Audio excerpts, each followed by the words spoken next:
When he sat there... On the precipice of an election, Labor believes it's reached a pivotal moment. Labor is the party of lower taxes. The Liberals want you earning less and keeping less. The contest boiled down to this. So they want to jack up taxes, we want to lighten your load.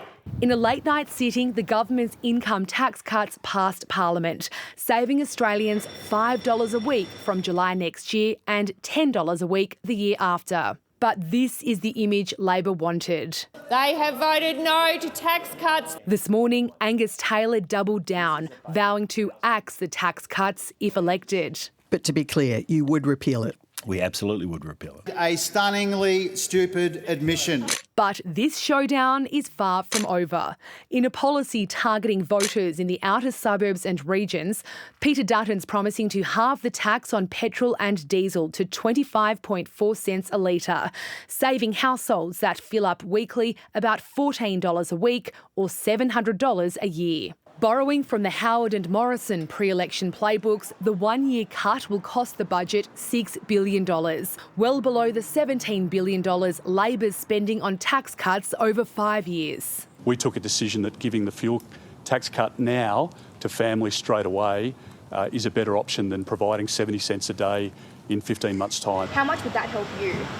A lot. Voters now weighing competing cost of living promises. Which one would you prefer, the tax cut or the petrol cut?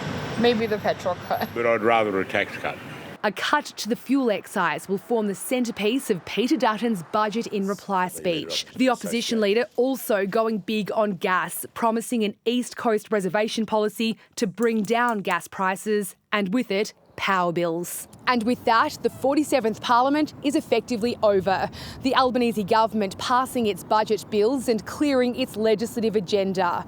Its destiny beyond here is less certain. After months of pseudo-campaigning, the real thing is about to begin. Because now is not a time for cutting and wrecking. It's a time for building Australia's future. Together. It's on. Jane Norman, ABC News, Canberra. After Peter Dutton's budget reply tonight, the Prime Minister will be off to see the Governor-General early tomorrow. Anthony Albanese isn't giving his opponent much time in the spotlight. This campaign will begin, at least, with a contest over competing tax plans. Labor's modest but ongoing tax cuts, the Coalition's immediate but temporary fuel excise relief. The Opposition's decision to say no to Labor's tax cuts and also pledge to repeal them is an unusual and risky move. Peter Dutton's hoping voters will agree there's a better way to spend this money, including on defence, at a time of heightened security concerns. This campaign will also be dominated by the Coalition's plans for nuclear power and its promised public service job cuts. But there'll be wild cards too, most notably Donald Trump and his next round of tariffs due to be announced next week.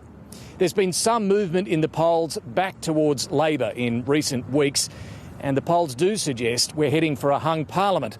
Both Anthony Albanese and Peter Dutton will be campaigning frantically between now and May 3.